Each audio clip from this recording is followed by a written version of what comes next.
បាទពុកម៉ែបងប្អូនទាំងអស់គ្នាតើហេតុអ្វីបានជាអ្នកជំនាញផ្នែកបម្រែបម្រួលអាកាសធាតុបានព្យាករណ៍ថាទីក្រុងយ៉ាកាតារបស់ប្រទេសឥណ្ឌូនេស៊ីនឹងប្រឈមមុខទៅនឹងការលិចទៅក្រោមទឹកសមុទ្រនៅក្នុងរយៈពេលដ៏ឆាប់ខាងមុខនេះបាទប្រទេសឥណ្ឌូនេស៊ីគឺមានទីក្រុងដ៏ធំមួយគឺជារាជធានីរបស់ប្រទេសនេះគឺមានឈ្មោះថាយ៉ាកាតាទីក្រុងយ៉ាកាតាត្រូវបានគេព្យាករណ៍ក៏ដូចជាទស្សន៍ទាយទៅតាមលក្ខណៈក៏ដូចជាកត្តាសំខាន់ៗមួយចំនួនដែលគេអាចវាយតម្លៃថាទីក្រុងមួយនេះវានឹងប្រឈមទៅនឹងការលិចទៅក្រោមផ្ទៃទឹកសមុទ្រនៅក្នុងរយៈពេលដ៏ឆាប់ខាងមុខនេះដោយយោងទៅតាមការព្យាករណ៍ក៏ដូចជាកត្តាសំខាន់ៗជាក់ស្ដែងដែលបានធ្វើឲ្យទីក្រុងនេះប្រឈមទៅនឹងហានិភ័យខ្ពស់អតីតប្រធានាធិបតីរបស់ប្រទេសឥណ្ឌូនេស៊ីគឺលោក Joko Widodo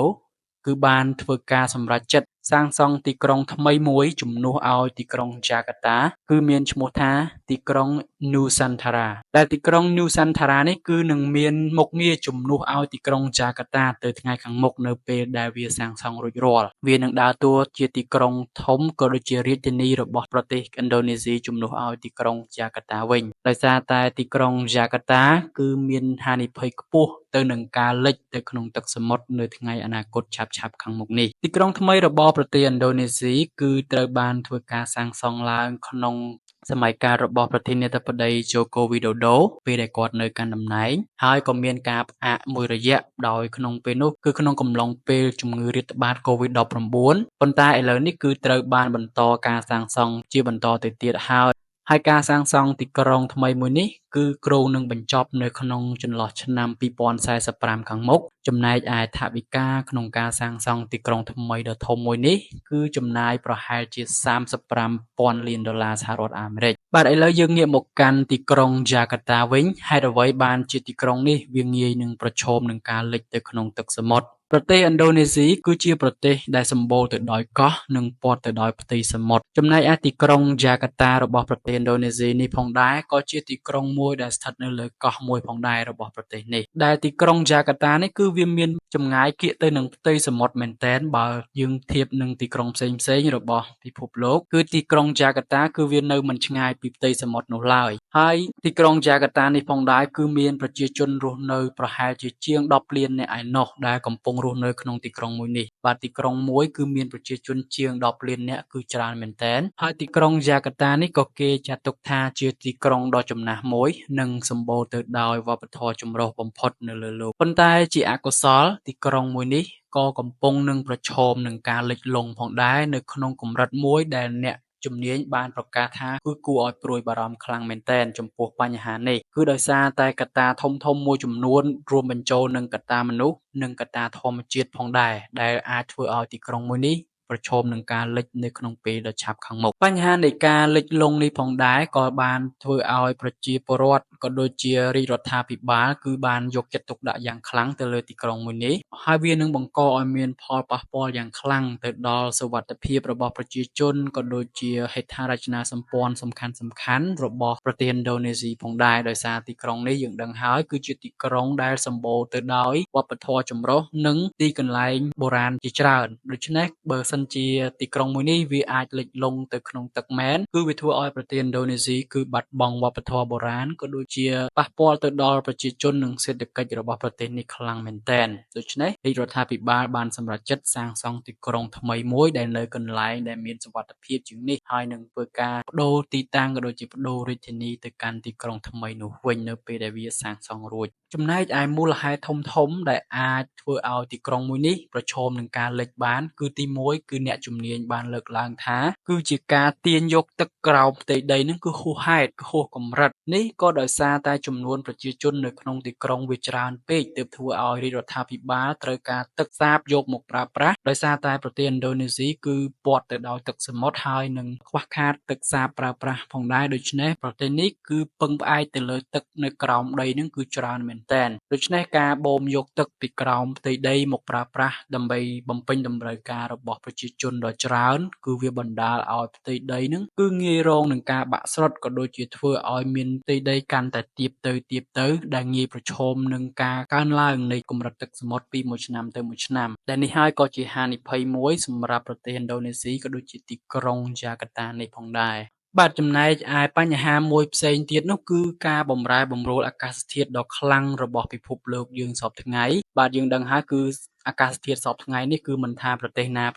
ទេគឺតែងតែជួបនឹងបញ្ហាអាកាសធាតុប្រែប្រួលឥតទៀងទាត់ឡើយនៅពេលបច្ចុប្បន្ននេះគឺសម្បូរដោយទឹកជំនន់ពេលក្តៅគឺក្តៅខ្លាំងហួសហេតុនៅពេលដែលភ្លៀងគឺមានភ្លៀងជន់លិចគឺបង្កឲ្យមានការពិបាកទៅដល់ប្រទេសមួយចំនួនស្ទើរតែទាំងស្រុងនៅលើពិភពលោកបច្ចុប្បន្ននេះដូច្នេះប្រទេសឥណ្ឌូនេស៊ីក៏ជួបប្រទះនឹងបញ្ហានេះផងដែរហើយការប្រែប្រួលអាកាសធាតុនេះគឺវាបណ្ដាលឲ្យមានការកើនឡើងនៃនីវ៉ូទឹកសមុទ្រដែលនេះហើយជាកត្តាដ៏ចម្បងមួយទៀតដែលអាចងាយធ្វើឲ្យទីក្រុងហ្សាកាតានេះងាយប្រឈមនឹងការលិចលង់ដោយសារតែទីក្រុងនេះគឺខ្ញុំបានបញ្ជាក់ហើយគឺវាមានទីតាំងស្ថិតនៅកៀកនឹងផ្ទៃសមុទ្រមែនទែនដូច្នេះប្រសិនបើទឹកសមុទ្រមានការកើនឡើងជាលំដាប់ដូច្នេះទីក្រុងនេះគឺងាយរងនឹងការលិចលង់មែនទែនហើយនៅពេលដែលក្តៅខ្លាំងគឺប្រទេសនេះក៏ក្តៅខ្លាំងណាស់ដែរគឺបានធ្វើឲ្យដីនឹងគឺងាយនឹងហួតហែងនិងបង្កជាទឹកជំនន់លិចលង់យ៉ាងខ្លាំងផងដែរដោយសារតែកត្តាបម្រែបម្រួលអាកាសធាតុដ៏ខ្លាំងនេះហើយទើបធ្វើឲ្យប្រទេសឥណ្ឌូនេស៊ីនឹងគឺមានផលប៉ះពាល់យ៉ាងខ្លាំងទៅលើផ្នែកសេដ្ឋកិច្ចនិងហេដ្ឋារចនាសម្ព័ន្ធមែនទែន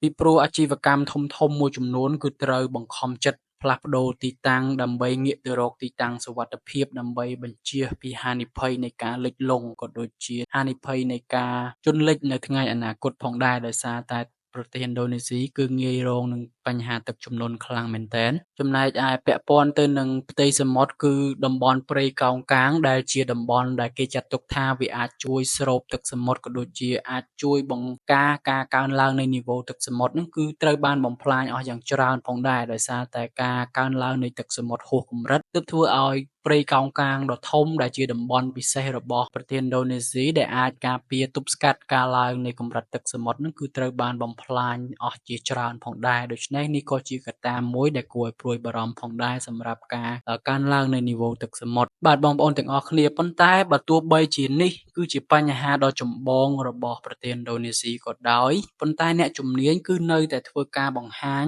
ថាវានឹងមានដំណោះស្រាយមួយដ៏សមរម្យសម្រាប់បញ្ហាមួយនេះផងដែរវាមិ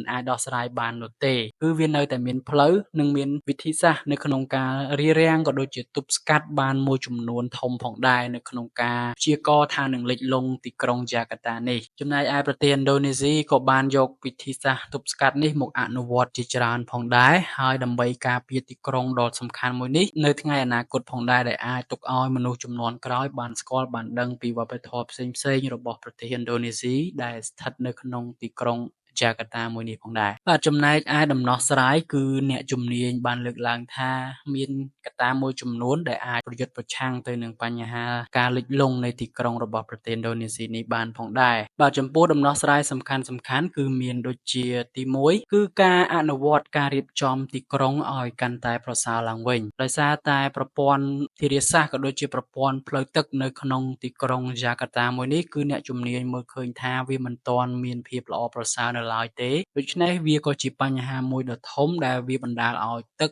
ដែលមានការជន់លិចគឺមិនងាយនឹងរំដោះចេញបានដូច្នេះវាអាចធ្វើឲ្យងាយនឹងលិចលង់ខ្លាំងមែនទែនទៅកាន់ទីក្រុងមួយនេះដើម្បីបញ្ជៀសបញ្ហាមួយនេះគឺរដ្ឋាភិបាលគឺត្រូវតែធ្វើការច្នៃក៏ដូចជាបង្កើតនៅផ្លូវទឹកសំខាន់ដើម្បីរំដោះទឹកនៅពេលដែលមានទឹកជំនន់កើនឡើងក៏ដូចជាទឹកភ្លៀងហួសកម្រិតដែលអាចធ្វើឲ្យទីក្រុងនេះប្រឈមនឹងការលិចប្រសិនបើមានប្រព័ន្ធធារាសាស្ត្រល្អគឺទឹកវានឹងងាយហូរចេញនិងមិនងាយបង្កជាទឹកជំនន់បាននោះឡើយបាទចំណែកឯហេតុផលទី2ដែលអ្នកជំនាញបានលើកឡើងដែរគឺការកាត់បន្ថយការបូមយកទឹកក្រោមដីនឹងមកប្រើប្រាស់ហួសហេតុពេកដូចខ្ញុំបានលើកឡើងពីខាងដើមគឺដោយសារតែប្រជាជនច្រើនតម្រូវការប្រើប្រាស់ទឹកនឹងក៏ច្រើនដូច្នេះប្រទេសឥណ្ឌូនេស៊ីគឺបានបូមយកក៏ដូចជាទាញយកទឹកពីក្រោមដីនឹងគឺមកប្រើប្រាស់លើសកម្រិតខ្លាំងមែនទែនដែលជាកត្តាធ្វើឲ្យងាយនឹងបាក់ស្រុតដីហើយបានធ្វើឲ្យផ្ទៃដីក្នុងទីក្រុងយ៉ាកាតាហ្នឹងគឺធ្វើឲ្យវាទាបទៅដែលអាចឲ្យមានការលិចលង់ពីសំណាក់ទឹកសមុទ្រក៏ដូចជាទឹកជំនន់ផ្សេងៗផងដែរ ដូច្នេះការកាត់បន្ថយការបូមយកទឹកពីក្រោមដីមកប្រើប្រាស់ហ្នឹងក៏អាចជួយទប់ស្កាត់បញ្ហាលិចលង់ហ្នឹងបានមួយកម្រិតធំផងដែរបាទចំណែកឯវិធីសាស្ត្រដើម្បីទប់ស្កាត់បញ្ហានេះទី3គឺការវិនិយោគទៅលើហេដ្ឋារចនាសម្ព័ន្ធផ្សេងៗដើម្បីគ្រប់គ្រងប្រព័ន្ធផ្លូវទឹកក៏ដូចជាការពារពីការកើតឡើងនៃកម្រិតទឹកភ្លៀងក៏ដូចជាកម្រិតនៃទឹកសមុទ្រផ្សេងៗផងដែរចំពោះហេដ្ឋារចនាសម្ព័ន្ធនេះគឺគេចង់សំដៅទៅលើប្រសិនបើនៅផ្នែកផ្ទៃខាងសមុទ្រគឺគេចង់លើកឡើងអំពីជញ្ជាំងដើម្បីការពារទឹកសមុទ្រកុំឲ្យហូរបុកមកកាន់ទីក្រុងនេះតែម្ដងគឺអ្នកជំនាញបានលើកឡើងថាប្រទេសឥណ្ឌូនេស៊ីអាចធ្វើជារបងដើម្បីខាំងទឹកសមុទ្រដើម្បីកុំឲ្យហូរចូលមកកាន់ទីក្រុងនេះបានតែម្ដងនេះក៏ជាវិធីសាស្ត្រមួយដែរដែលអាចទប់ស្កាត់ពីកម្រិតនៃការកើនឡើងនៃកម្រិតទឹកសមុទ្រដ៏ខ្លាំងក្លានេះផងដែរបាទបងប្អូនទាំងអស់គ្នានេះគឺជាមធ្យោបាយមួយចំនួនដែលអ្នកជំនាញក៏បានលើកឡើងទៅកាន់រាជរដ្ឋាភិបាលរបស់ប្រទេសឥណ្ឌូនេស៊ីឲ្យធ្វើការអនុវត្តទៅលើប៉ុន្មានចំណុចនេះគឺអាចនឹងកាត់បន្ថយក៏ដូចជាអាចធ្វើឲ្យទីក្រុងមួយនេះរស់រានមានជីវិតបានយូរអង្វែងទៅមុខទៀតផងដែរបើទោះបីជាប្រទេសឥណ្ឌូនេស៊ីគឺបានសាងសង់ទីក្រុងថ្មីហើយរួចរាល់ក៏ដោយក៏ប្រទេសមួយនេះនៅតែចង់ថែរក្សាទីក្រុងយ៉ាកាតានេះទុកឲ្យមនុស្សជំនាន់ក្រោយបានរៀនសូត្រក៏ដូចជាបានដឹងពីប្រវត្តិសាស្ត្រចម្រុះក៏ដូចជាវប្បធម៌អរិយធម៌ផ្សេងៗនៅក្នុងទីក្រុងមួយនេះឲ្យក្មេងៗជំនាន់ក្រោយបានដឹងផងដែរដូច្នេះមានតែអនុវត្តទៅលើវិធីសាស្ត្រប៉ុន្មានខាងលើនេះទេទើបអាចរក្សាទីក្រុងនេះឲ្យបានគង់វង្សយូរអង្វែងទៅមុខទៀតបាទបងប្អូនទាំងអស់គ្នានេះគឺជាបញ្ហានៃការប្រឈមទៅនឹងការលិចលង់របស់ទីក្រុងយ៉ាកាតាប្រទេសឥណ្ឌូនេស៊ីដែលបានធ្វើឲ្យរាជរដ្ឋាភិបាលប្រទេសនេះសម្រេចចិត្តដ៏ធំមួយគឺការផ្លាស់ប្ដូរក៏ដូចជាសាងសង់ទីក្រុងថ្មីនៅលើកន្លែងដែលមានសុវត្ថិភាពជាងមុននិងខ្ពស់ជាងមុនផងដែរបាទការសាងសង់ទីក្រុងថ្មីមិនមែនជារឿងតូចតាចទេគឺវាចំណាយច្រើននិងចំណាយពេលវេលាយូរមែនទែនប៉ុន្តែប្រទេសឥណ្ឌូនេស៊ីគឺបានធ្វើវារួចទៅហើយគឺសប្តាហ៍ថ្ងៃគឺគេកំពុងតែសាងសង់ទីក្រុងថ្មីនៅក្នុងប្រទេសនេះដែលមានឈ្មោះថា Nusantara ដែលវានឹងបញ្ចប់នៅឆ្នាំ2045ខាងមុខនេះបាទបងប្អូនទាំងអស់គ្នាថ្ងៃនេះគឺខ្ញុំមានព័ត៌មានប៉ុណ្ណឹងចង់ចែករំលែកអញ្ចឹងចាំជួបគ្នានៅវីដេអូក្រោយ